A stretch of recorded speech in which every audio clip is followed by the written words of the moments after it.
maravilhado, contemplo a tua imensa criação,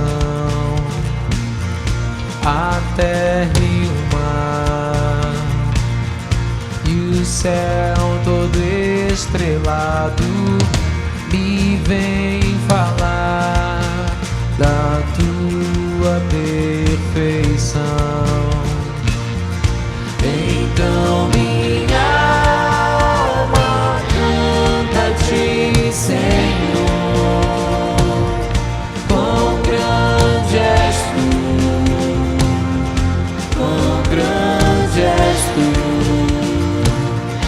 Então minha alma canta-te, Senhor, quão grande és tu.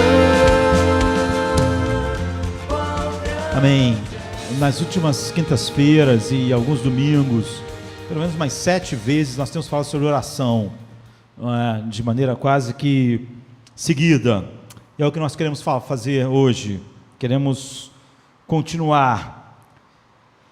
E à medida que a gente vai falando sobre oração, você vê que toda a vida espiritual vai se descortinando diante de nós. Outro dia alguém me disse: olha, nós precisamos de oração mais poderosa, de oração mais eficaz nos problemas da nação, sobre os doentes. E é verdade, nós precisamos de uma vida de oração eficaz. Mas quando isso é falado para mim, eu fico logo preocupado, porque quase sempre nós temos pregado sobre oração e seus fundamentos, e como toda a vida espiritual estão mergulhado, toda a vida espiritual está mergulhada nos fundamentos da oração. Mas quando a gente fala sobre oração assim, mais poderosa, nós estamos pensando nos resultados que previamente nós queríamos para a oração, e isso não é falar sobre oração de maneira profunda e eficaz, é quase que o oposto. Então, nós, nas últimas 2 quintas-feiras, pelo menos, ficamos já vindo de outros dias que nós falamos, mas não seguidamente, quando Jesus começou a dar a anatomia da oração para os discípulos. Nós vimos como a primeira coisa é: Pai nosso que estás no céu, santificado seja o seu nome. E nós vimos que toda oração que compõe toda a vida é só o desvelar dessa verdade central. Mesmo nessa breve modelo, nós vimos como todo o resto é por causa desse pedido. Isso é central, isso não faz parte da vida de oração, isso é a anatomia da adoração, isso não faz parte da oração e da adoração, isso é parte de toda a nossa vida, que é um culto, um sacrifício vivo, santo a Deus. Isso é o que está lá no topo, e todo o resto é para isso. Então, santificado seja o seu nome, venha a nós o seu reino, para que o teu nome seja santificado. E a gente viu como que, se cada parte da nossa oração, da oração que Jesus nos dá, como base de toda a oração, não estiver a serviço desse pedido que controla tudo, a prioridade do coração de Deus e a nossa, por causa disso, não é mais oração. Então, venha a nós o teu reino, para que o teu nome seja santificado, seja feita a tua vontade, para que o teu nome seja santificado. É o que nós vimos. O pão nosso de cada dia nos dá hoje, ou seja, nos dê alimento e saúde, para que o teu nome seja santificado através da minha vida, ou seja, mantenha a minha vida no mundo com esse propósito. Não é saúde por saúde, ou pão por pão. Perdoa os meus pecados, ou seja, cuide dessa questão fundamental, a minha santidade, porque não há maneira do teu nome ser santificado sem isso. E me livre da tentação, porque para que o teu nome seja santificado, eu tenho que ser alguém que vença as tentações. E então ele encerra dizendo: para que o teu reino, o poder e a glória, é tudo sobre Deus. E nós vemos que santificar é tratar algo como absolutamente final, sagrado. E nós meditamos algumas vezes a respeito disso. Significa fazer algo a nossa maior preocupação, o nome de Deus, aquilo que expressa quem Deus é, tornar mais importante, a coisa mais crucial, mais sagrada, tornar a beleza suprema da nossa vida, aquilo que encanta a nossa vida, a beleza sem a qual nossa vida não pode ser vivida com prazer, deleite e alegria do mundo, mas a coisa com a qual todas essas coisas vão estar lá independente do que aconteça. É a finalidade suprema da vida. É isso que é santificar o nome de Deus, que o nome dele seja santificado. Jesus disse, isso não fala só sobre oração, fala sobre toda a vida, esse é o centro da vida. E agora eu quero então, em Mateus 6,10, quero dar um passo à frente, e Jesus diz assim, venha o teu reino, e seja feita a tua vontade, assim na terra, como no céu.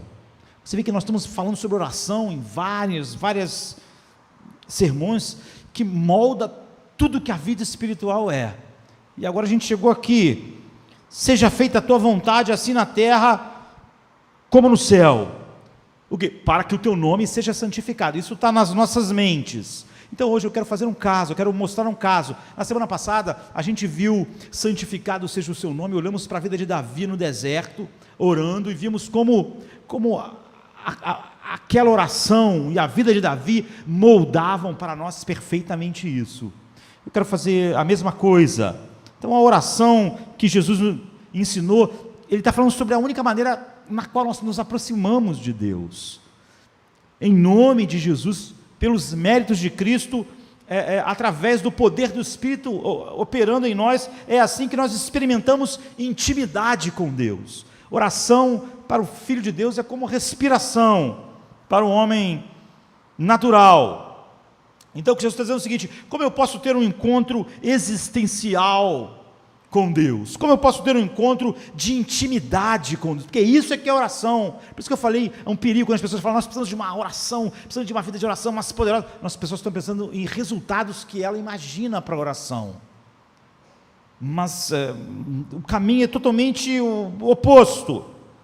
Então quando Jesus disse, orai desta maneira, ele está nos mostrando que cada sentença e cada frase daquilo que ele está falando para nós está grávida de princípios de como ter intimidade com Deus. Cada frase está grávida desses princípios que nós temos que conhecer, precisam nascer em nós, crescer em nós, se é que nós temos intimidade com Deus. Então, do mesmo jeito que a gente olhou para a vida de Davi, eu quero olhar para a vida de outro personagem bíblico importante, não é? Em Gênesis 48. Esse mês eu falei muito sobre Gênesis lá em casa, porque era o livro que o Tomás estava lendo essas 2 últimas semanas. Então ele tinha um monte de perguntas sobre Gênesis, não é? E então, à medida que ele ia perguntando tantas coisas, e no meio disso tudo que a gente está fazendo, eu vi como esse caso nos aponta tão bem para isso. E uma parte não tão famosa assim da vida de Jacó, porque é o seu fim, é a hora de morrer, é a hora de partir do mundo. Mas, no entanto, essa parte que não parece ser nada importante, é mencionada lá no final da Bíblia como algo super importante, o que nos deixa meio assim, porque a sensação que nós temos, quando a gente lê capítulo 11 de Hebreus, está falando sobre os heróis da fé, nós sempre esperamos algo espetacular ligado ao herói da fé, não é? No caso de Jacó acontece algo diferente. A Bíblia diz, por exemplo, Noé, pela fé, construiu uma arca e o mundo foi salvo. É uma coisa grande. Abraão, pela fé, deixou a sua parentela e foi para uma terra que ele não conhecia. É o que Hebreus diz. Pela fé, Abraão ofereceu Isaque no monte Moriá, né? Foi lá e ia oferecer seu filho. Pela fé, Moisés, sendo príncipe do Egito, preferiu ser maltratado com o povo de Deus do que desfrutar dos prazeres do Egito. Não era uma coisinha qualquer. Ele era filho do rei do mundo. Então ele estava num palácio mais incrível, com todas as coisas que alguém que... todos os prazeres carnais à sua disposição de maneira maximizada. Não havia nada que ele pudesse desejar que ele não tivesse na sua juventude, né? O paladar, sexualmente, haréns, tinha tudo. Seu avô era o faraó, era o dono do mundo. Mas a Bíblia diz, ele preferiu sofrer com o povo de Deus do que desfrutar dessas coisas. Do prazer, a Bíblia diz, efêmero, do pecado. Então você vê, a Bíblia vai falando coisas grandes, mas quando fala de Jacó, pela fé, aí você imagina, vai falar algo assim também incrível. Diz assim, pela fé Jacó à beira da morte, abençoou cada um dos seus filhos, abençoou cada um dos filhos de José, e curvou-se e adorou a Deus. Aí tu pensa, poxa, pela fé Noé fez a arca, Abraão deixou a casa dele, não sabia para onde ia. Pela fé Moisés deixou o Egito, não teve ficou com o coração partido por deixar de ser chamado de filho da filha do faraó, ou seja, de príncipe do Egito. Ele não ligou para ser chamado de príncipe, riqueza e palácio. Agora, pela fé, Jacó orou pelos netos e morreu. Me parece assim, você pode encontrar na vida de Jacó algo maior. Pela fé, Jacó viu anjos subindo e descendo lá na escada da visão de Jacó. Ou pela fé, Jacó lutou com Deus, no qual seu nome foi mudado de Jacó para Israel. Podia ser isso que estava aqui em Hebreus, mas não é isso. Pela fé, Jacó, quando estava morrendo, abençoou cada um dos filhos de José e curvou-se em adoração a Deus. Por quê? Pela fé, porque essa marca, a resposta está naquela sentença de Jesus: seja feita a tua vontade, assim na terra como no céu. Sabe, como eu disse, cada uma das sentenças dessa oração está grávida, não é? De verdades, de intimidade verdadeira, real, com Deus. Então o texto que está lá em Hebreus é o texto de Gênesis 48, de 8 a 20, que diz assim: quando Israel viu os filhos de José, perguntou, quem são esses? Respondeu José a seu pai. Pensa, ele está velhinho, está bem velhinho. Respondeu José a seu pai, são os filhos que Deus me deu aqui, no Egito, né? Então Israel disse, traga-os aqui para que eu os abençoe. Ele estava chamando filho por filho, estava abençoando e falando, profetizando algo sobre o futuro dos filhos. Então ele disse, traga-os aqui. Os olhos de Jacó, ou de Israel, aqui na minha versão, já estavam enfraquecidos, estava enxergando mal, estava velho, enxergando mal, essa coisa assim, por causa da idade avançada, e ele mal podia enxergar, não era que estava enxergando, estava ruim mesmo. Então você que não está enxergando bem, está junto com Jacó, não liga, é assim mesmo. Eu também, estou aqui tentando enxergar. Por isso José levou seus filhos para perto dele, e seu pai os beijou e os abraçou. Israel disse a José, é esse texto que Hebreus está mencionando, nunca pensei que veria a sua face novamente, e agora Deus me concede ver também os seus filhos, os meus netos. Em seguida José os tirou do colo do pai, e curvou-se o rosto em terra. E José tomou os dois, Efraim à sua direita, perto da mão esquerda de Israel, e Manassés à sua esquerda, perto da mão direita de Israel, e os aproximou dele. Israel, porém, Jacó, estendeu a mão direita e a pôs sobre a cabeça de Efraim, embora esse fosse o mais novo, e cruzando os braços, pôs a mão esquerda sobre a cabeça de Manassés, embora Manassés fosse o filho mais velho, e abençoou a José, dizendo, que o Deus a quem serviram seus pais Abraão e Isaque, o Deus que tem sido meu pastor em toda a minha vida até o dia de hoje, e o anjo que me redimiu de todo mal, abençoe esses meninos. É isso que lá o autor de Hebreus está dizendo. Ele é um dos heróis da fé, e menciona isso aqui que ele fez. Sejam eles chamados pelo meu nome, pelos nomes dos meus pais Abraão e Isaque, e cresçam muito na terra.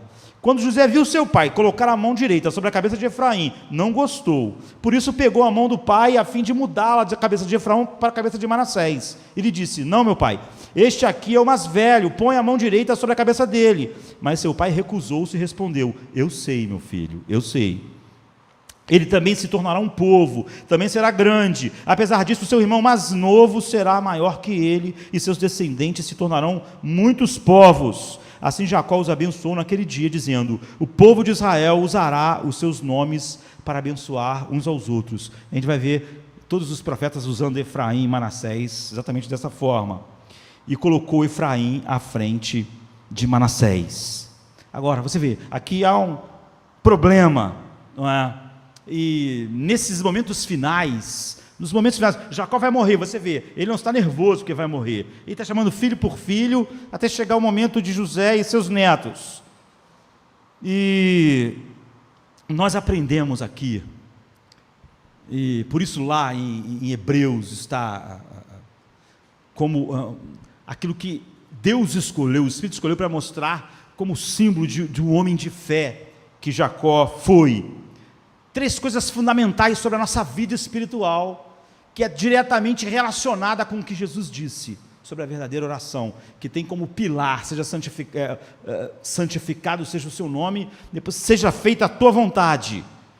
Então, primeiro é sobre a graça, é algo fascinante sobre a graça soberana de Deus, e que é um teste para a vida de todos nós que estamos aqui nesta noite, e todas as pessoas que dizem ser chamados por Deus. Então José traz seus filhos para serem abençoados. Então a gente viu que Jacó estava velho, e por estar velho, a Bíblia diz que ele praticamente não enxergava mais nada, estava praticamente cego.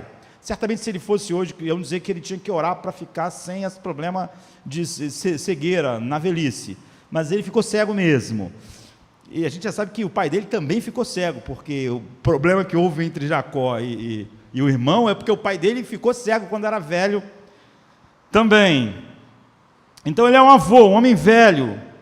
E a bênção dos patriarcas, você vai ver isso na Bíblia, é algo muito grave, muito significativo. Eles normalmente previam o que os seus filhos, o que ia acontecer com o futuro, o que Deus faria na aliança que ele tinha feito com a casa de Abraão. É por isso que, por exemplo, quando ele falar com Judá, ele vai dizer: de ti virá Salém, de ti virá o rei eterno. Ele está falando sobre o futuro, sobre a promessa de Deus, e também falava sobre o curso da vida de cada um deles. Portanto, quando ele ia abençoar os 2 filhos de José, ele ia falar sobre o curso da vida deles, e ia também direcionar, ao fazer isso, como os pais criariam o filho, porque os pais já saberiam qual é o curso que Deus estava dando para a vida dos filhos.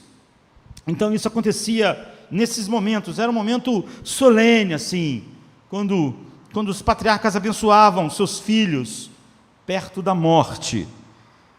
Então José traz os 2 irmãos, Manassés e Efraim. Manassés é o irmão mais velho. É óbvio que Jacó não conheceu esses meninos assim que eles nasceram. Jacó chegou no Egito, José já era príncipe, já tinha filhos, né, já tinha a sua vida, e ele diz: olha, eu pensei em nem te ver nunca mais, assim, pensei que você estava morto. Olha que coisa maravilhosa, não só eu estou te vendo mal, né, como o texto diz, mas estava vendo, como eu ainda estou podendo ver os teus filhos, isso é maravilhoso. Mas José, você vê, ele coloca Manassés à esquerda dele, à esquerda de José, para que Manassés fique à direita de Jacó, e pega Efraim e coloca à sua direita para que ele fique à esquerda do pai, porque a bênção tinha que ser do primogênito, que era Manassés, e não Efraim, porque Manassés era um mais velho. Nós sabemos que a bênção do primogênito, ela era especial, e tradicionalmente, o filho mais velho era a menina dos olhos do pai, era ele que daria continuidade ao clã, à família, sabe? A herança ficava quase toda para o mais velho, porque o mais velho continuava representando o pai, e isso mantinha a família unida, estava todo mundo em torno do pai, depois ficaria todo mundo em torno do irmão mais velho, da mesma forma, desfrutando ali da vida familiar, e de todas as coisas que a família tinha, mas o irmão mais velho ocupava o lugar do pai na família, então era especial, e quase sempre você vê que por causa disso eles eram criados e eram tidos como a menina dos olhos mesmo. Os pais tinham um apego especial. Então toda a riqueza, todas as coisas de José iam ficar o quê?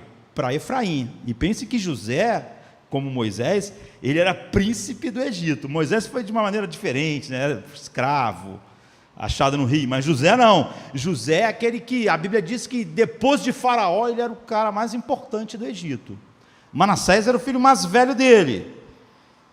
E então o mais velho receberia a bênção especial, a bênção da primogenitura. É por isso que José já colocou Manassés à sua esquerda e à direita do pai, porque a bênção era dada, essa bênção especial era dada com a mão direita do patriarca, e mostrava ele que ia levar em frente a supremacia da família, a liderança da família. E a Bíblia diz que aconteceu uma coisa muito engraçada, muito estranha. Na hora que José armou tudo assim direitinho, botou o filho Manassés à sua esquerda para ficar à direita do pai, o pai assim foi e cruzou os braços. O pai pegou a mão que era para botar na cabeça de um e botou a mão na cabeça do Efraim, que é a mão direita, e fez um X assim, com um braço.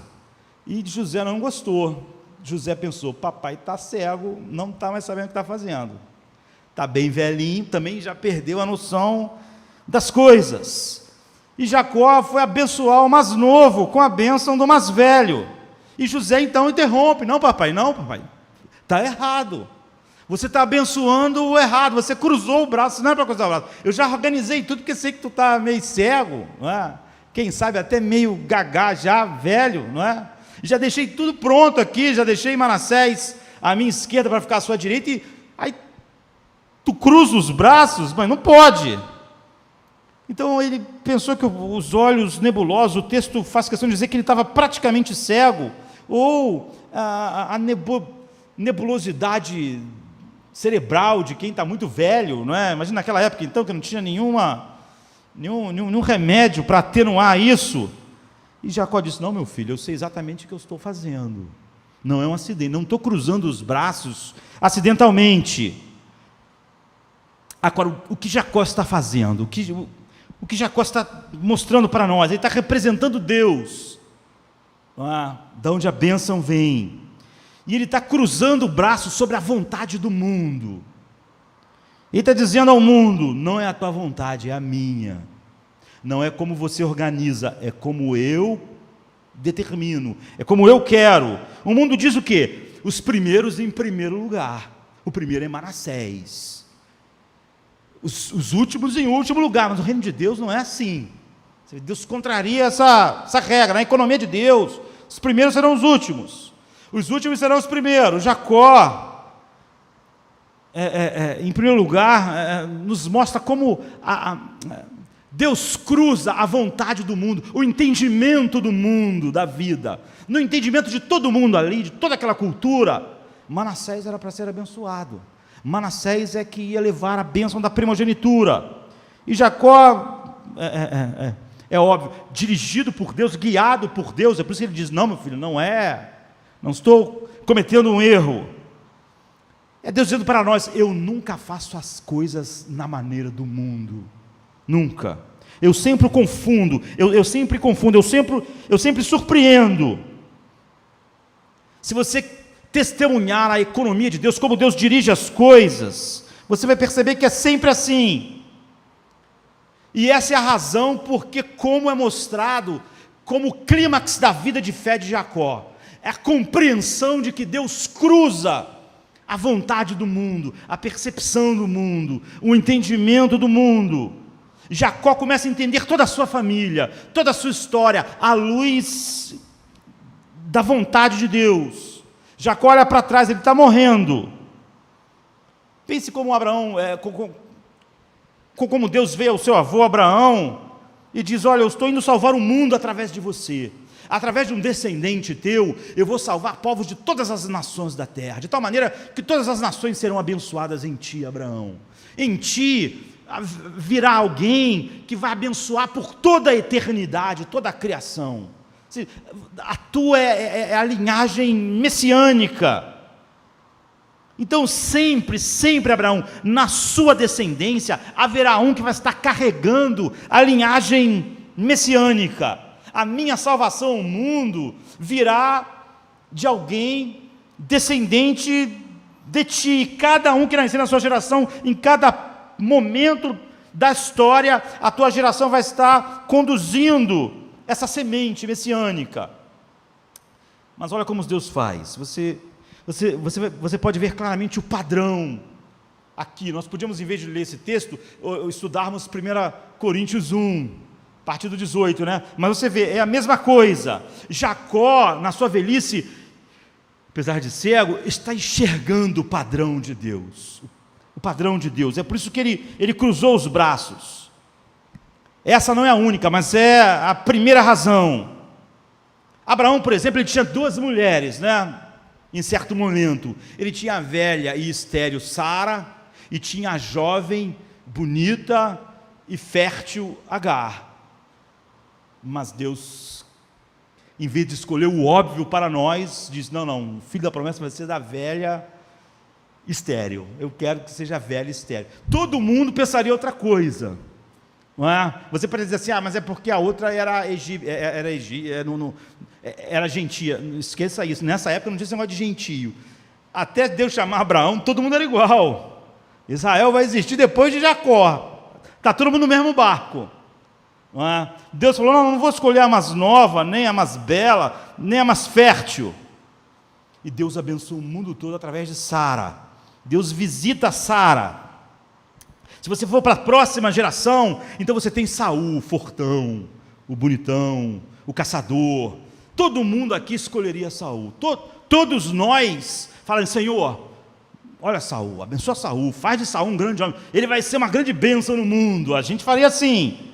Mas Deus falou assim: não, eu vou escolher Jacó, o fraco Jacó. O caráter duvidoso de Jacó não vai ser um empecilho. Então, se você continuar andando na família dele, você vai ver Raquel. Raquel é linda, Raquel é amada, mas Leia não. Ela não é, a Bíblia fala que ela é feia, não é?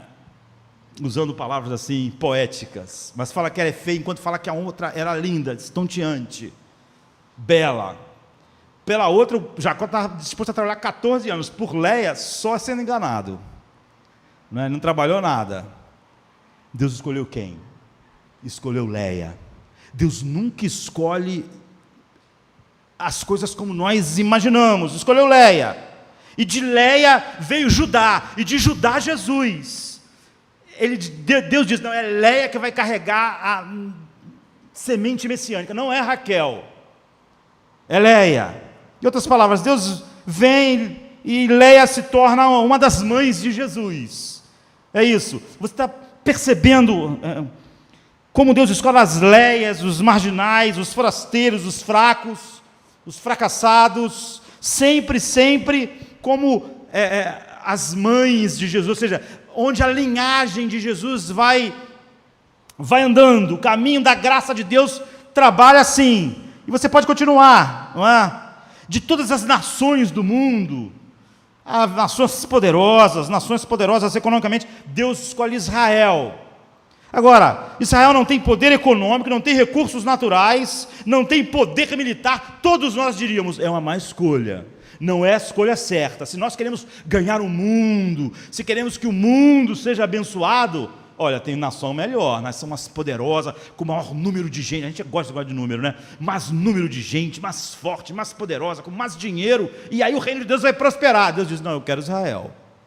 Eu escolho Israel, que não tem poder econômico, não tem recursos naturais e nenhum poderio militar. Deus quer um valente, um campeão para derrotar Golias. Então está cheio de gente forte. O exército de Saul é cheio de heróis. Você vai ler só de Jonatas, de lutar um dia inteiro até a espada ficar colada na mão. Mas Deus diz: não, eu vou querer matar o gigante através de Davi, aquele menino que está levando pão com queijo. Em vez de usar qualquer um desses guerreiros, eu vou fazer do meu campeão Davi. Se você olhar para os juízes, no período do juízo, o único juiz bom é o primeiro, Otiniel. Ele é sobrinho de Caleb. Você sabe que Caleb pediu aquela montanha Hebron, onde estavam os gigantões. Então, esse genro dele, depois, sobrinho dele, depois vai casar com uma das filhas dele. Esse é um cara que pede a ele, depois de ele já ter conquistado, a um lugar onde está cheio de anaquins ainda, assim, cheio de gigantes. Esse, Otiniel diz, eu quero aquele lugar, eu quero lutar lá. E ele vai lá lutar e vence, é incrível. Depois casa com a filha, e Caleb dá a ele todas as fontes da terra. Ele fica assim, e ele é o único juiz, é o primeiro juiz bom. Depois, todos os juízes são duvidosos. O próximo é a Og, a Bíblia chama a Og, o canhoto, filho de Gera, benjamita. Você vai ver que ele faz coisas que deixam você totalmente desconcertado. E depois Gedeão, você não vê em Gedeão um herói, ele está lá escondido, o anjo fala com ele, varão valente, não é como quem disse, você está louco, não é? Eu não. E Deus escolhe ele, e depois Deus escolhe uma mulher, Débora, para ser juíza. Naquela época, era totalmente, e para ser a juíza, ou seja, normalmente eram aqueles caras que iam para a guerra, faziam, uma mulher. E depois Jefté, se você ler a história dele antes, ele é como se fosse um mafioso, sabe? E Deus acaba escolhendo ele. Depois tem Sansão. Sansão faz tudo errado, não é? Sansão começa a história e começa a fazer tudo errado. Não podia haver uma mulher. Era assim, Deus escolheu Sansão. Cada página da Bíblia, parece que Deus está escolhendo tudo errado. Parece que você diz, olha, não é possível, eu farei outra escolha. Então, cada página do Novo Testamento, você já notou que Jesus sempre confronta, não uma pessoa, mas sempre confronta duas pessoas. Então, se há uma mulher caída e um líder religioso, ele escolhe a mulher, aponta para a mulher e expõe aquele líder. Se houver um coletor de impostos e um sacerdote, ele mostra o coletor de impostos, como Deus muda e chama. Quando tem uma Maria sonhadora e uma Marta organizada, empreendedora, ele escolhe o oposto. Um endemoniado gadareno e um líder do comércio, ele escolhe o endemoniado. Então, finalmente, o próprio Jesus, ele nasce no mundo numa manjedoura, uma pessoa marginal, se você for olhar a sociedade que manda no mundo. E quando ele morre, ele não tem nada a não ser suas roupas. E aí o triunfo dele é que tiram essas roupas dele e espancam ele na poeira e o matam. O que está acontecendo? Uma vez mais e outra vez, Deus está cruzando os braços como Jacó fez. Deus nunca está escolhendo como nós imaginamos. Deus nunca está fazendo aquilo que nós falaríamos, tinha que ser assim, nós tínhamos que orar para que Deus fizesse dessa forma, que Deus está sempre fazendo o oposto. Então ele cruza o caminho do pensamento do mundo, sempre, ele atravessa a vontade do mundo. O que isso significa? O que Jacó está testemunhando? Por que Deus faz dessa forma? Ele não precisa, não é uma necessidade, ele poderia ter escolhido o forte em vez de Davi. É óbvio que Deus não precisa de um fraco para fazer as coisas, ele não precisava de Davi. Ele poderia ter escolhido a linda Raquel para ter um filho, para a descendência de Jesus. Poderia. Por que ele não faz isso? Porque essa não é a forma com que Deus age. Porque ele parece estar sempre escolhendo o indigno, o fraco, aquele que é marginal, aquele que nós não escolheríamos, o menos religioso, o menos íntegro. Você vê... Todos nós achamos que nós podemos conhecer Deus instintamente, de maneira instintiva. Mas o que Deus está dizendo é o seguinte: eu sou o Deus da graça. A salvação não vem de você, vem de mim. Ele quer deixar isso claro, e é por isso que ele faz essas escolhas. Ela não vem através do pedigree, ela não vem através de nada que o ser humano tenha. Ela não vem da competência. Ela não vem do seu planejamento. O meu reino não é estabelecido no mundo, não vence pelo planejamento de vocês, nem pela pedigree. Ela vem de mim. É por isso que ele diz em Romanos 9,16: não depende de quem quer nem de quem corre, mas de Deus usar da sua misericórdia. Ele está dizendo: a minha salvação vem assim, não importa quem você é, se você for a Madre Teresa de Calcutá, ou um ditador genocida, você precisa da graça para ser salvo. Se eu não usar da graça, você está perdido. É a graça que diferencia, é a graça que faz isso. Você precisa ser salvo pela graça, não importa quem você é. Você pode achar Esaú muito fortão, mas eu escolhi Jacó, e você vai ver que a diferença é a minha escolha. Você pode achar Raquel linda, e Léia feia, mas você vai ver que o que faz a diferença não é as suas percepções do que seria melhor, é a minha escolha, porque não faz diferença. Então alguém diz, como isso pode ser? Então você dá uma olhada na própria vida e família de Jacó, olhe para Abraão, Isaque e Jacó. O que nós vemos? Vemos eles cometendo toda sorte de erros. Abraão fez de Isaque um ídolo, porque é o filho da sua velhice, depositou dele toda a sua esperança, fez ele se sentir mais jovem, mais forte. Deus teve que quebrar isso. E o que Isaque fez? Fez de Esaú o seu ídolo. E achou que tudo se resolveria em Esaú, partindo daí. E Deus então escolheu Jacó.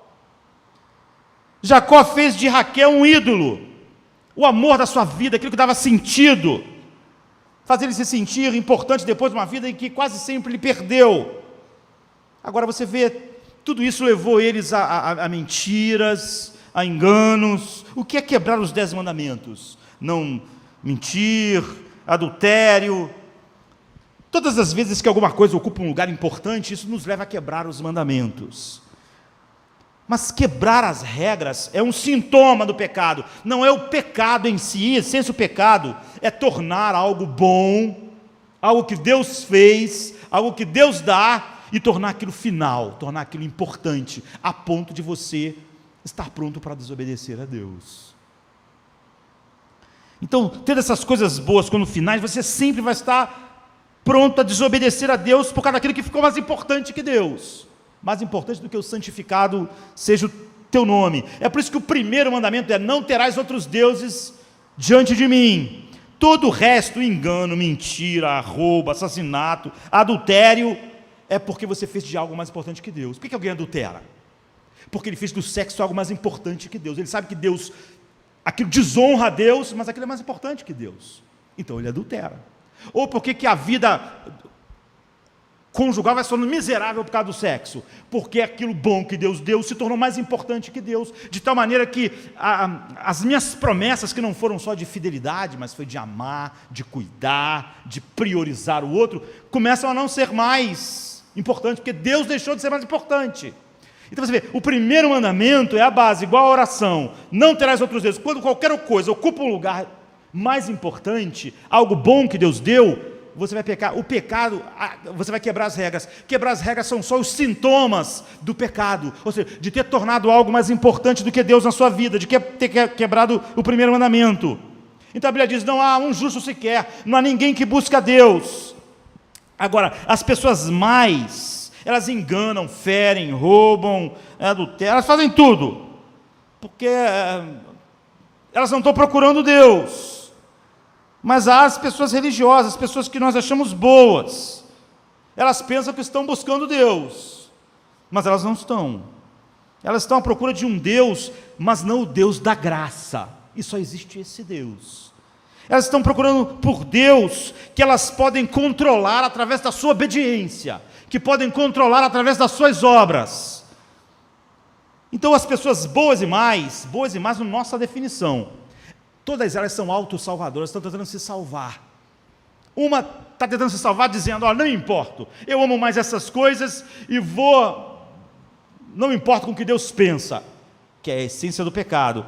As que estão obedecendo, ou tentando obedecer, ou tentando ser boas, elas estão amar, vai à obediência porque ela não se importa com a lei de Deus. A outra, ela acha que pode usar a lei de Deus para fazer Deus fazer o que ela quer. O que ela quer são coisas que não são Deus. E ela pensa: se eu for obediente, se eu fizer isso, se eu fizer aquilo, Deus vai ter que fazer aquelas outras coisas para mim que eu quero. Nenhuma delas está buscando Deus, é o que a Bíblia diz. Por isso que a Bíblia diz que não há quem busque Deus. Por todo o caminho, nenhum dos dois, estando em polos opostos, estão buscando Deus. Eles estão buscando não o Deus da graça, não o Deus verdadeiro, não um Deus soberano, não um Deus que é livre com sua graça, mas um Deus que eles podem controlar através das boas obras e da sua religiosidade. Essa é a razão porque um cristão verdadeiro, ele entende que ele é cristão porque a graça o agarrou. Ele não estava buscando Deus, ninguém busca Deus. Por que eu sou cristão? Porque a graça um dia me agarrou, porque a graça foi atrás de mim. A graça tem demonstrado que eu só posso ser salvo pelos méritos de Cristo e não os meus méritos, que eu não tenho merecimento algum. Portanto, qualquer um cristão verdadeiro sabe que a única maneira de eu ser salvo foi Deus atravessar a minha vontade. A minha vontade era viver nas trevas.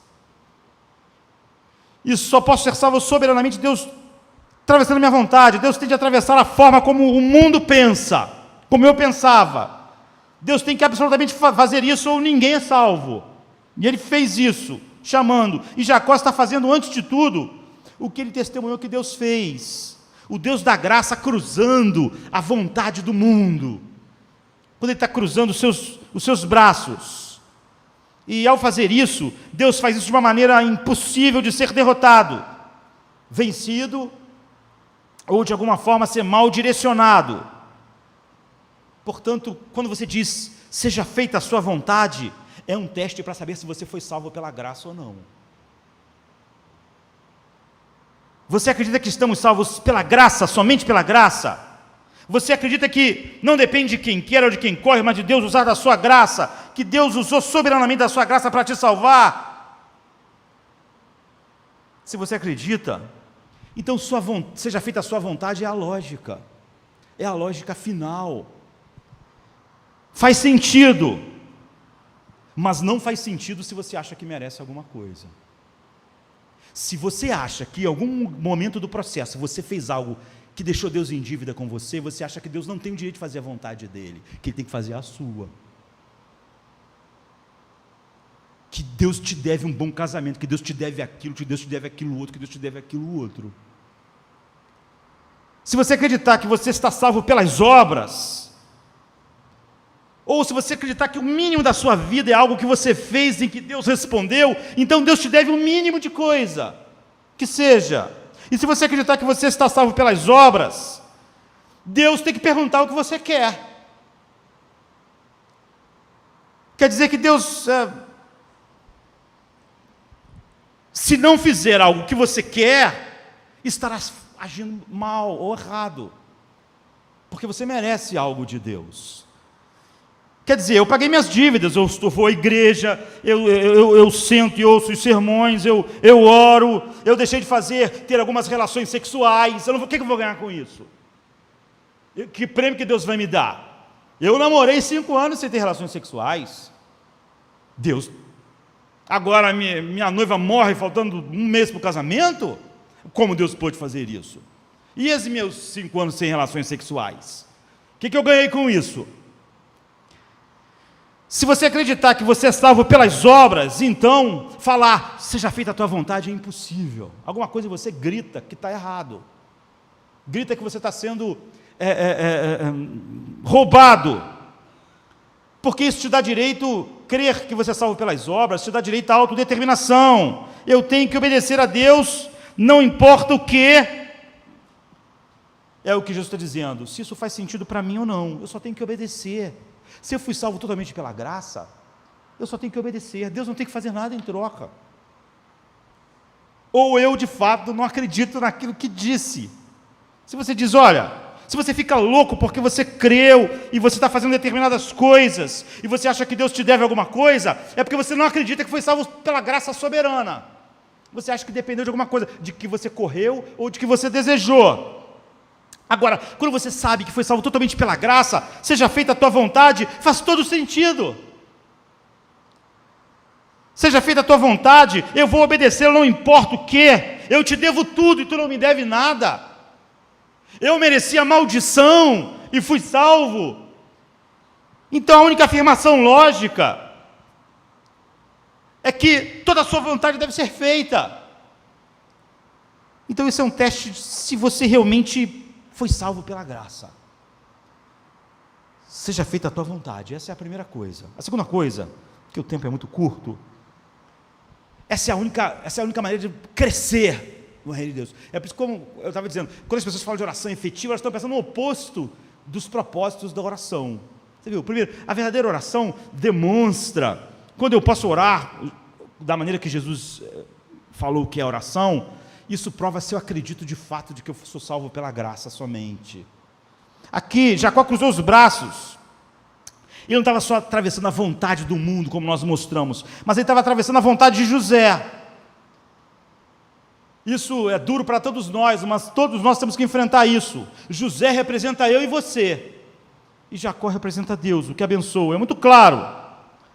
José trata Jacó como uma agenda, ele quer a bênção, e ele sabe que a bênção vem através do pai, mas ele determina que Manassés tem que ser abençoado. Ele já tem um plano, ele já tem um projeto, e ele vai com um projeto para ser abençoado. Não é assim que a gente ora? A gente não faz nosso projeto? A gente não vai orar, a gente não acha que a oração eficaz é quando a gente já tem um projeto e o nosso projeto acontece? A gente não faz igual José, a gente já sabe, olha, Deus tem que abençoar Manassés, Deus tem que fazer isso por Manassés, agora eu já decidi tudo como tem que ser, eu vou lá para receber a bênção, só para ele fazer o que eu acho que merece a sua bênção. Basicamente você diz, eu sei como minha vida tem que ser, eu sei que vai me fazer feliz, eu sei o que é importante para mim é ser curado, e eu sei que isso vai ser melhor para a minha vida, eu sei que isso é melhor, eu sei que eu preciso daquela situação lá resolvida, eu já sei, eu só vou lá para Deus abençoar isso, eu já sei. Nós já sabemos como nossa vida tem que ir, nós já sabemos o que é razoável, nós vemos como Deus trata isso em relação ao mundo, e aí você vai diante de Deus com a sua agenda, e diz, Senhor, eu vim pedir sua bênção hoje, como José, abençoa Manassés. Em segundo lugar, em terceiro lugar, em quarto lugar, em quinto lugar, nós já temos tudo certo como Deus tem que fazer, e nós achamos que oração é simplesmente dizer, agora Deus, que já está tudo decidido, abençoa aquilo que nós achamos bom e razoável, abençoa Manassés, e normalmente o que Deus faz? Ele cruza os braços, significa que ele atravessa a nossa vontade, como a vontade de José foi atravessada naquele dia, e estava dizendo, não vai ser como você quer, não vai ser como você acha que é bom, não vai ser como você pensou ser razoável. Ele cruza os braços sobre você e ele rasga o seu plano, como rasgou o de José. Você vê que José ficou perturbado, ficou, não pai, está errado. O pai diz, não está errado, você está errado. Quem vai ser abençoado é Efraim, esse é o que Deus quer. José, ele é meio duro, nesse momento há toda uma reverência, você vê que até antes, ele se prostra diante do pai, como era, que tinha que ser, mas quando Jacó começa a dar a bênção, ele tira a mão do pai da cabeça do filho, e bota na cabeça do outro filho, e diz, não pai, é esse aqui, é esse que tu tens que abençoar, como nós oramos, como nós achamos que é uma oração, deve ser, é aqui que Jesus está mostrando, para nós. Coloque a mão na cabeça certa, você está botando a mão na cabeça errada, está abençoando a coisa errada, será que você não entende, pai? No máximo ele está dizendo, pai, você está estragando as coisas, o plano já está tudo feito, já está tudo arranjado, através de Manassés, e agora você está fazendo tudo errado, será que você não entende, pai? Será que papai está caduco? Será que ele não entende? É por isso que Jacó tem que falar mais de uma vez, eu sei meu filho, eu sei que esse é Efraim, mas é ele mesmo, Deus está cruzando a sua vontade, o seu plano não vai ser atendido, eu sei o que você precisa, José, eu sei o que é melhor, e o que você quer não vai acontecer. Você vê, há uma batalha aqui de sanidades. José acha que seu pai está gagá, José acha que entende as coisas, mas Jacó está dizendo, você não entende, você não sabe. É isso que Deus diz para nós, e essa é toda a explicação que você precisa, e que eu preciso. Isso nos mostra algo que a Bíblia realmente diz, em inúmeros lugares, Deus vai fazer a vontade dEle, Ele vai atravessar a nossa vontade, e Ele não vai dar uma explicação para nós, porque Ele não tem que dar uma explicação para nós. Ele não tem que explicar a Jó porque Jó está doente, porque os seus 10 filhos morreram, Ele não tem que explicar. É por isso que Paulo diz assim em Romanos 11, porque quem conheceu a mente do Senhor? Ou quem foi seu conselheiro para que tenha alguma vez dado a Deus algo para que o Senhor deva retribuir? Pois dele, por ele, para ele são todas as coisas. Você vê isso? Deus não tem conselheiros. José não podia dizer a Deus quem ele ia abençoar. Deus disse, eu vou abençoar Efraim, eu vou escolher Davi, o mais novo, eu vou fazer rei de Israel Salomão, o mais novo, eu não vou fazer o mais velho. Eu não quero assim. Eu vou abençoar Jacó e não Esaú. Eu quero que seja Jacó e não Esaú. Eu vou fazer a minha vontade. O que significa que Deus não consulta você e nem a mim. Por isso que a Bíblia diz que Deus não tem. Quem foi seu conselheiro? Deus não tem conselheiros. Ele não vem pedir, olha, qual a opinião de vocês? Ele envia as coisas em sua vida sem nenhuma explicação. Ele não consulta. Ele não pede opinião. E ele não precisa nos dar uma explicação. Ele não teve que explicar porque ele queria Jacó e não Esaú.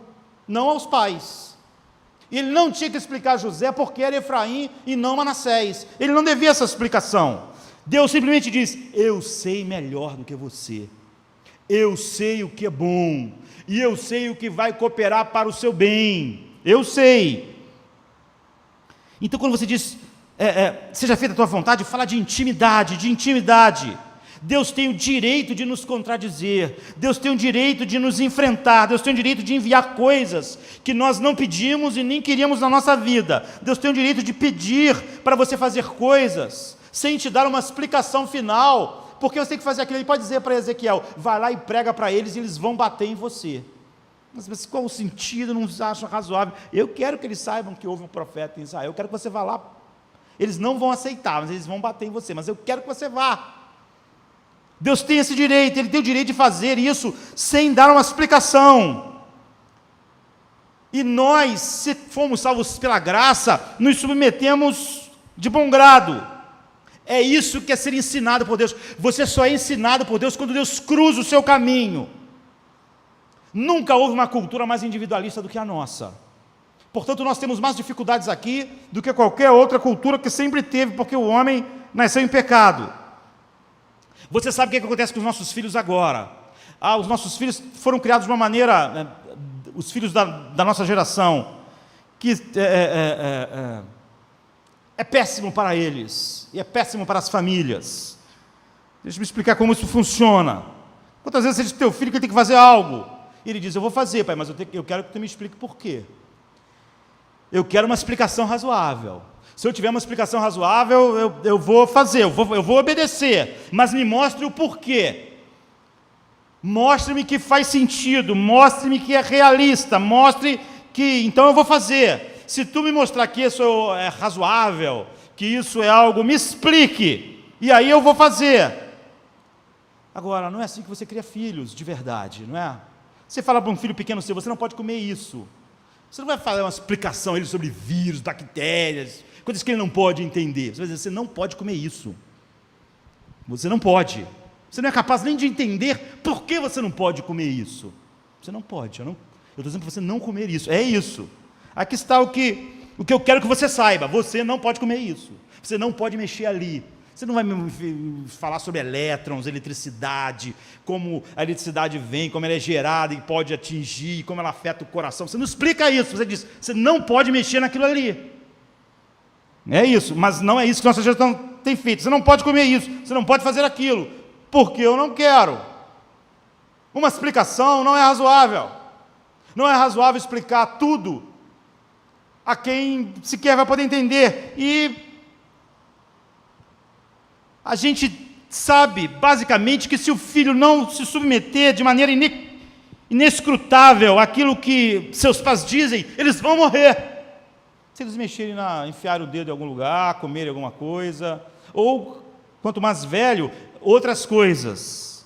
As crianças têm de ouvir os pais quando eles entendem, e quando eles não entendem, o porquê? Porque o pai está dizendo. As crianças têm que ouvir seus pais quando a razão para o comando é algo que as crianças não podem entender, não podem compreender, mas elas têm que obedecer, elas têm que ouvir. Ser um pai é sempre estar cruzando a vontade do seu filho para o bem dele, e na maior parte das vezes não há uma explicação razoável para ele, a não ser eu não quero. Você não tem que explicar a um adolescente todas as coisas que podem acontecer se ele puder chegar a hora que ele quer em casa. Você vai dizer, eu não quero. Aqui em casa eu não quero. Você não vai ter que dizer, olha, me convença. Não existe isso, me convença. Na nossa sociedade existe, mas os filhos estão matando os pais. Os pais cruzam a vontade do filho. Pode não ser razoável para a mente de 4 anos, 5 anos, 6 anos, 15 anos, 18 anos, determinada coisa. Mas ele tem que... É assim que é ser um pai. Agora, imagine, nós estamos falando de Deus. Deus não vai explicar a nós. Não vai explicar. Ele cruza a nossa vontade. E você só pode crescer dessa forma. Sabe? Você pode dizer assim, eu queria ter a fé, gostaria de estar envolvido. Quantas vezes pessoas falam comigo assim, mas eu não posso aceitar isso aqui que a Bíblia diz. Essa pessoa não tem uma relação verdadeira com Deus. Porque ela está dizendo o seguinte, se Deus não me convencer, eu não quero. Aquela parte ali eu não vou aceitar. Essa pessoa não tem uma relação com Deus, ainda que ela seja 30 anos na igreja. Porque seja feita a tua vontade, é o único teste de que eu estou numa relação verdadeira de pai com filho com Deus. Ele está dizendo para mim, eu não quero. Ele está determinando coisas para entrar na minha vida, e ele não me explica. Como Deus vai sempre tratar a nós como filho, vai ser sempre por essa base. E Deus como Deus, Ele tem esse direito. Então, primeiro é um teste de que se nós somos salvos pela graça. Segundo é um teste de que há uma relação verdadeira. Então, quando eu oro, seja feita a tua vontade, o que Jesus está me ensinando para nós, como eu disse, cada palavra está prenha, está grávida de significados, é que eu devo submissão e a minha lealdade dependente de que eu entenda ou não o que Deus está fazendo, qual é o propósito dele e aonde ele quer chegar. Essa é a única oportunidade de crescimento que você tem, é quando Deus te contraria. Se você só obedece a Deus naquilo que você acha, naquilo que você entende, naquilo que você acha bom, você não obedece a Deus, você não está numa relação com Deus. Só está numa relação com Deus quem pode de fato orar, seja feita a tua vontade. Jacó tem sido uma pessoa incrivelmente teimosa, agora ele entendeu. Jacó viveu uma vida assim, por isso, ele pensava, Deus não vai me dar a bênção, eu vou dar um jeito. Aí ele fazia algo que estragava tudo. Ele viveu assim, mentindo, trapaceando. Por que eu falei pecado, quebrar as regras, como ele mentia, trapaceava, não é pecado, mas não é o pecado em si. É porque você valorizou mais algo do que Deus. Então você está disposto a pecar para ter aquilo. E ele viveu assim, agora Jacó está olhando para trás, ele está morrendo, ele está velho. Ele está dizendo, seja feita a tua vontade. É a única maneira, José, que nós temos de crescer. A essência do crescimento não pode vir através de simplesmente você dizer, olha, eu quero crescer à semelhança de Deus, vou fazer tudo aquilo que eu acho que Deus diz que é bom. Eu quero começar a fazer isso e aquilo. Não. Se você entende como você tem uma relação certa com o dinheiro, e com o sexo, e com todas as coisas, essa é a única maneira. Em outras palavras, você pode tentar trabalhar, mas quando você deixa de ter relação sexual, como Deus disse que não era para ter, ou uma relação com o dinheiro, tentando ser um pouco generoso, você vai achar que Deus está devendo algo a você. Você não entendeu. Sabe, você não está numa relação verdadeira com Ele. A única maneira de você chegar a uma relação correta com Deus, em relação a dinheiro, sexo, a vida, a saúde, é você chegar aqui. A única maneira de você crescer sobre isso é você chegar nesse lugar. Seja feita a tua vontade. Isso é que é importante. Eu não preciso entender tudo. E você só pode entender e crescer de fato quando Deus mexe nessas coisas que na sua vida tem ultrapassado a Ele. Ou seja, se você adora o dinheiro, quanto mais você não tem problema com o dinheiro, mais fraco espiritualmente você vai ficar. Porque você não pode conhecer Deus de verdade em relação a isso. Você vai ser dependente do dinheiro para te dar o seu significado. Quando tiver sem dinheiro, você vai achar que você é um nada. Você vai ser dependente do dinheiro para uma sensação de estar seguro. E você vai avaliar as pessoas pelo dinheiro que elas têm, pelos que elas não têm, porque é isso que você faz com a sua vida. E você vai avaliar quem é abençoado por Deus ou não pela quantidade de dinheiro que a pessoa tem. E você vai tender a se preocupar com dinheiro. Em outras palavras, você vai estar sempre num estado de fraqueza.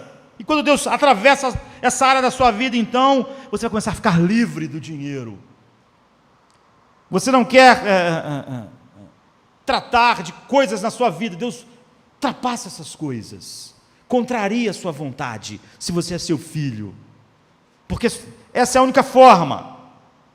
Porque quando você entra nessa situação e você fala, seja feita a tua vontade, você encontrou a liberdade. A liberdade das coisas que te aprisionavam. Não há crescimento espiritual sem isso. Só quando Deus passa pela tua vontade, em tantos lugares onde você tem dependido daquilo e não dele, é que você cresce espiritualmente, você é livre.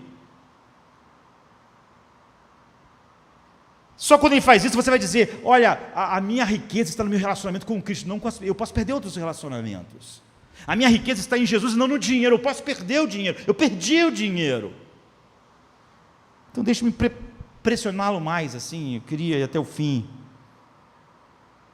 Sem isso, você está petrificado em determinadas posições. Não, sobre dinheiro, eu sou assim. Você não muda espiritualmente, sem Deus dizer não, ou Deus não explicar, porque problemas entram e Ele não resolve como você quer.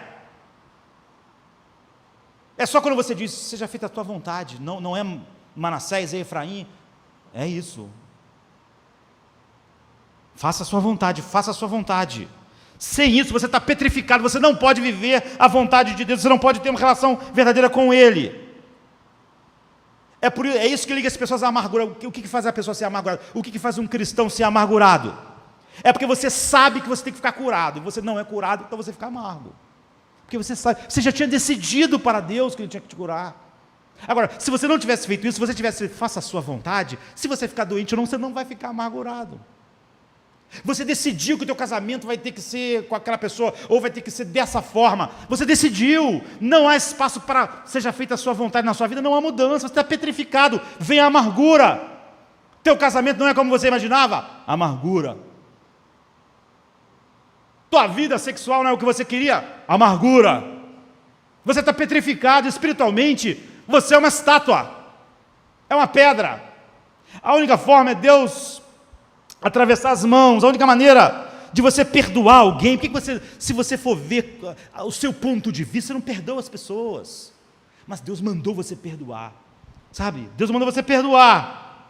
Você vai dizer, seja feita a sua vontade. Eu não sei, quando você diz isso, você está dizendo para Deus o seguinte, eu não sei o que essa pessoa merece. Ela pode até ser punida por ti de alguma forma, eu não sei o que essa pessoa merece, eu sei que tu mandou perdoar. Às vezes eu perdoo e Deus vai tratar com aquela pessoa, mas isso não é problema meu. Eu não vou ficar amargurado. Agora, se eu estou na minha posição, não, isso é o certo, Deus falou aquilo, mas eu estou aqui, esse é o que eu sei. Você vê, alguém que não diz, seja feita a tua vontade, vai ficar amargurado. Vive a vida amargurada, queridos, em relação a perdão, dinheiro, saúde, tamanho da igreja, conversão, tudo, vive amargurado. Ele já tinha decidido, e quando não acontece o que a gente decidiu, nós ficamos amargurados. Se José ficar petrificado de ter que ser Manassés, ele vai ficar amargurado. Ali naquele momento ele está ficando amargurado. Jacó diz, não, é Efraim, você tem que aceitar isso. Você tem que dizer, José, seja feita a sua vontade. Isso é a vida da fé. É por isso que lá em Hebreus 11 diz, pela fé, ele abençoou seus netos. Ele abençoou não Manassés, abençoou Efraim, e adorou a Deus. Isso é o seja feita a sua vontade, é o único caminho para a liberdade. Nós somos livres quando falamos, seja feita a tua vontade.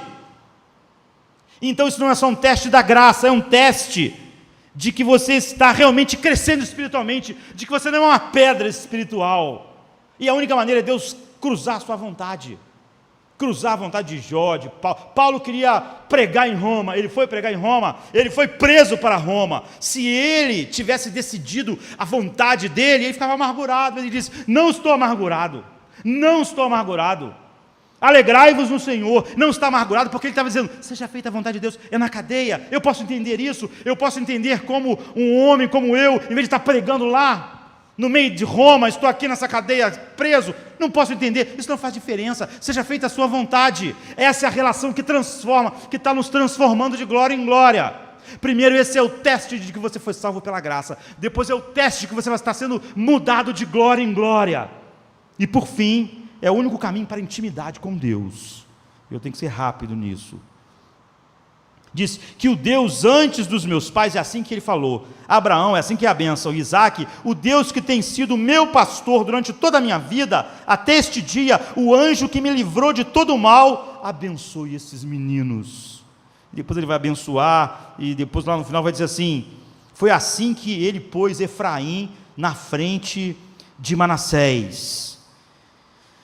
Jacó, no final da sua vida, ele compreendeu, depois de todos esses sofrimentos, e está dizendo para eles, o Senhor foi o meu pastor. Eu olho para trás agora, José, como ele sofreu, todos esses anos, ele sofreu a dor de ser rejeitado pelo pai dele, que amava mais Esaú, então ele viveu com medo. Jacó viveu com medo porque ele traiu o irmão ia caçar ele até matar ele. Depois ele viveu anos com medo lá onde ele estava, de o irmão achar ele, e depois ele ficou com medo do tio dele, daquilo que o tio dele ia fazer. Quando ele voltou, você vê que ele voltou com medo, ele sempre viveu com medo.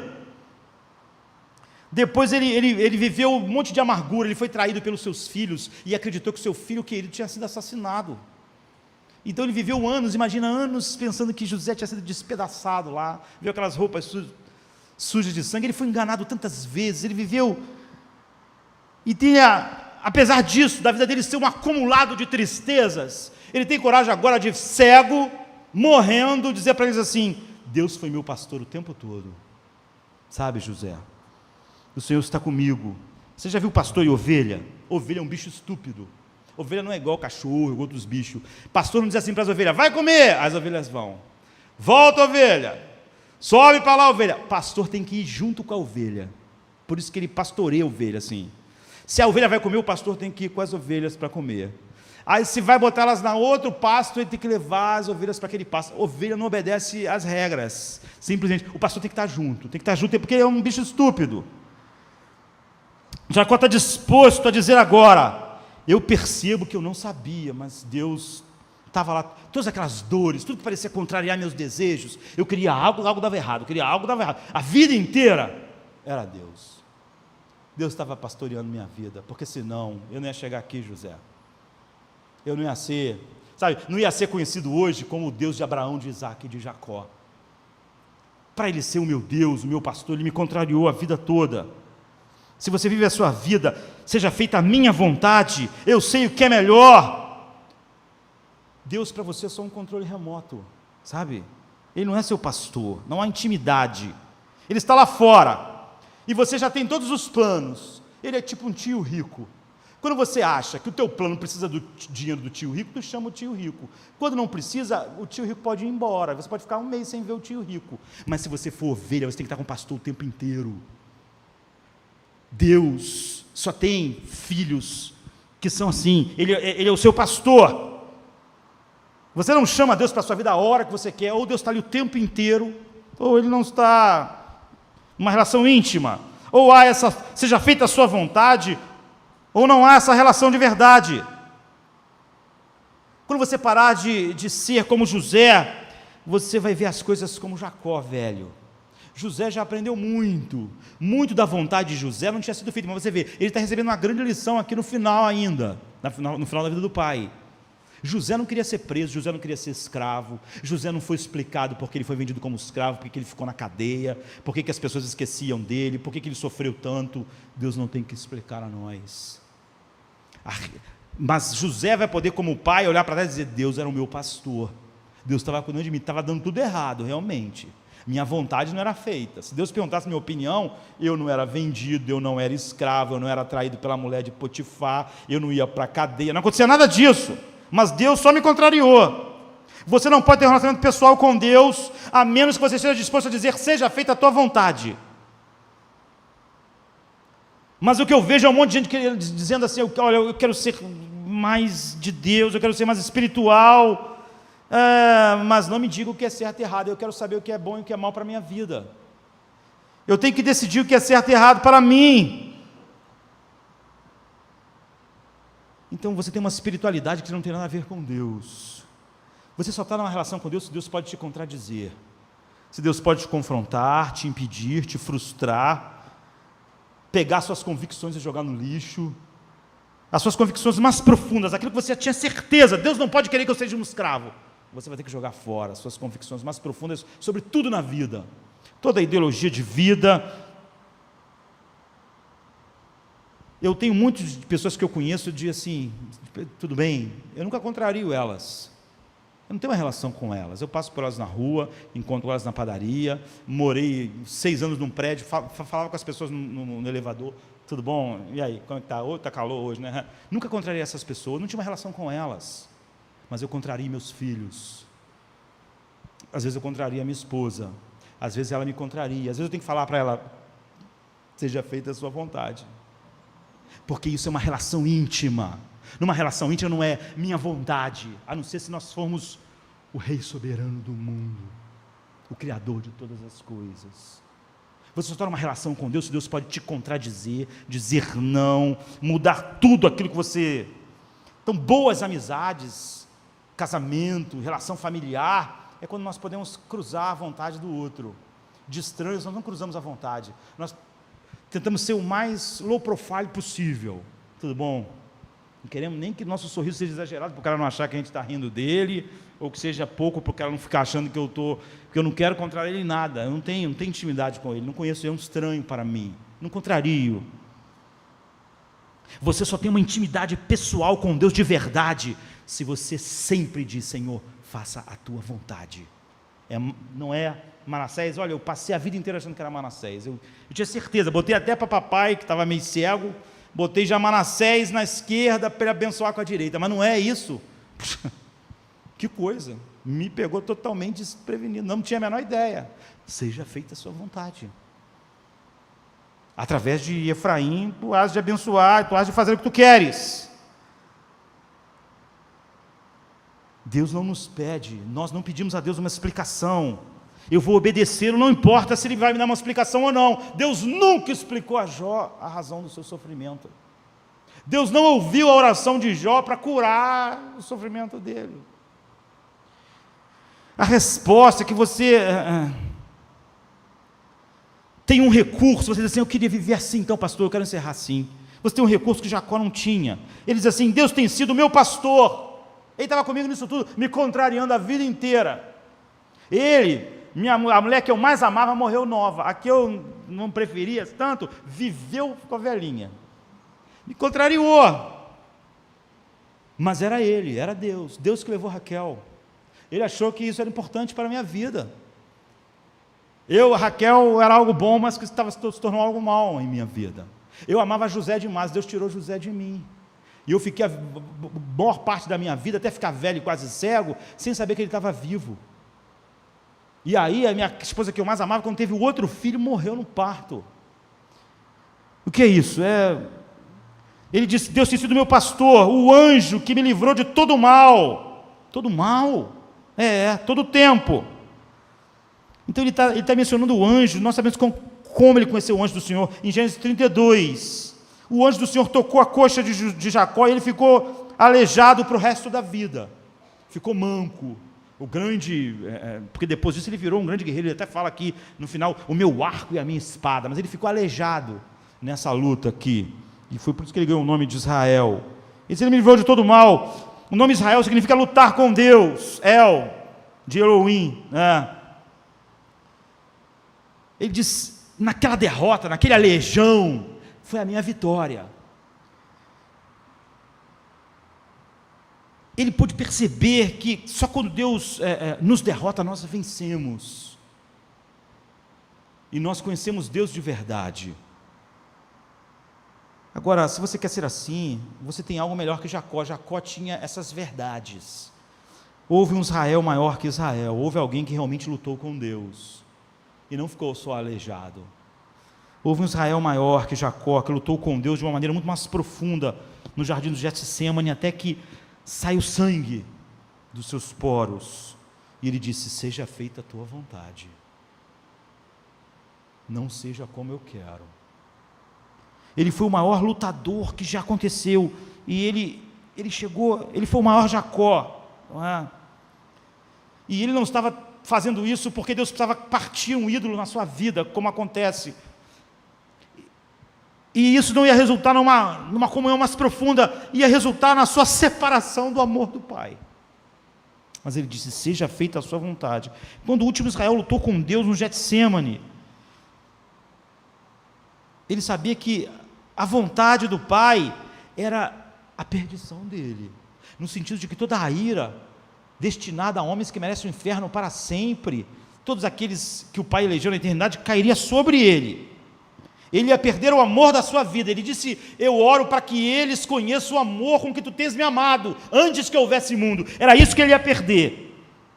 Ele seria atirado num lago de fogo, do fogo da ira de Deus. E quando você vê o grande Israel, o grande Jacó dizer: seja feita a tua vontade, é para isso que você está olhando. O seu coração se derrete. Como em nome dele você vai pedir para Deus fazer algo que não seja a vontade de Deus? Como você pode chamar de oração, usar o nome de Jesus para dizer: Deus, faça o que eu quero e não o que tu queres? Quando o único acesso que tu tem ao Pai é porque Ele, diante do inimaginável, Ele disse: faça a sua vontade. De modo que você pode se tornar um pouco mais como o grande Israel nos seus pequenos Getsêmanes. Você não pode usar o nome de Jesus para contrariar a vontade de Deus, ou para achar que você pode pedir algo que Deus não quer, e achar que isso é uma oração poderosa. Agora, eu não quero minimizar o tipo de dor, aflição e pequenos jardins do Getsêmani que invade a vida das pessoas. Eu, como pastor, ao longo dos anos, conversei com pessoas, eu estive perto de pessoas que se encontravam em momentos horríveis da vida. Simplesmente horrível. Mas essa é a história de Jacó. Ele perdeu Raquel, ele perdeu José, ele perdeu a visão, ele perdeu coisas, ele foi perdendo coisas. Essa é a história de José, de Jacó, de José, de Paulo. Porque você pode lutar agora com algo muito mais profundo do que ele. Você não pode fazer isso por tentar, queridos, e não por tentar mais forte. Você não pode olhar para você mesmo e dizer: bem, eu vou ser um bom cristão, eu vou ter mais fé. Você tem que olhar para fora do seu jardim do Getsêmani quando você estiver lá, na sua dor, no seu sofrimento, na sua perda, tão grande quanto ela possa parecer. Você tem que olhar para um Getsêmani maior. Enquanto você estiver olhando para o seu Getsêmani, você não pode.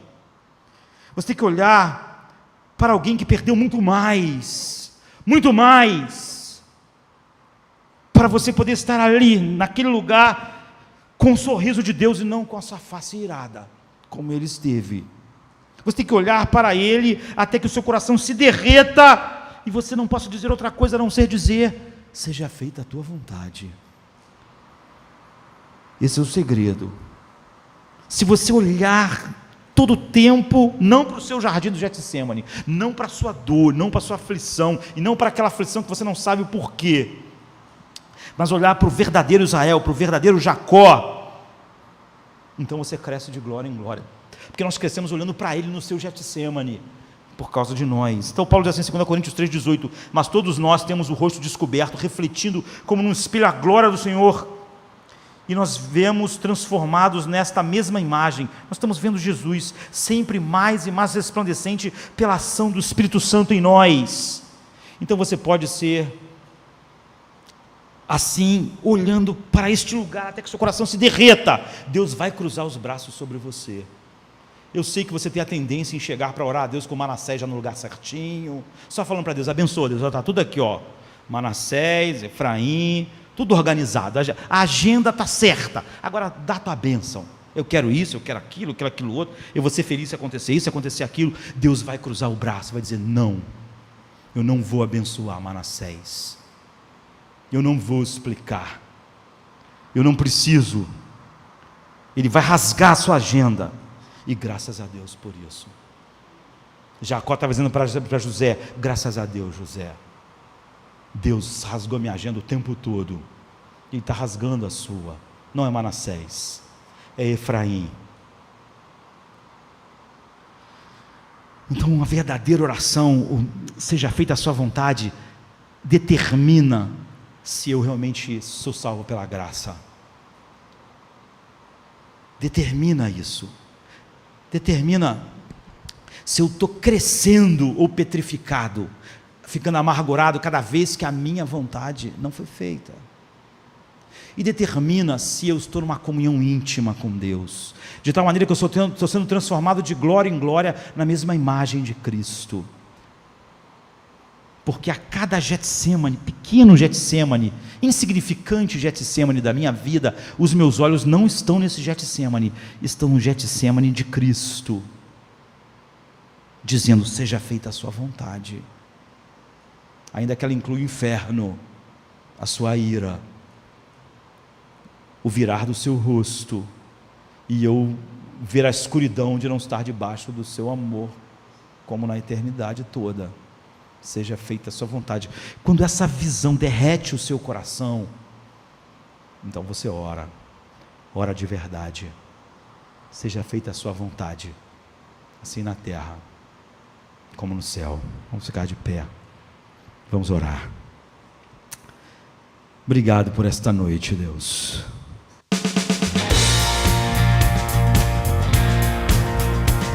Aleluia. Senhor meu Deus, quando eu maravilhado contemplo a tua imensa criação, a terra e o mar e o céu todo estrelado, me vem falar da tua beleza.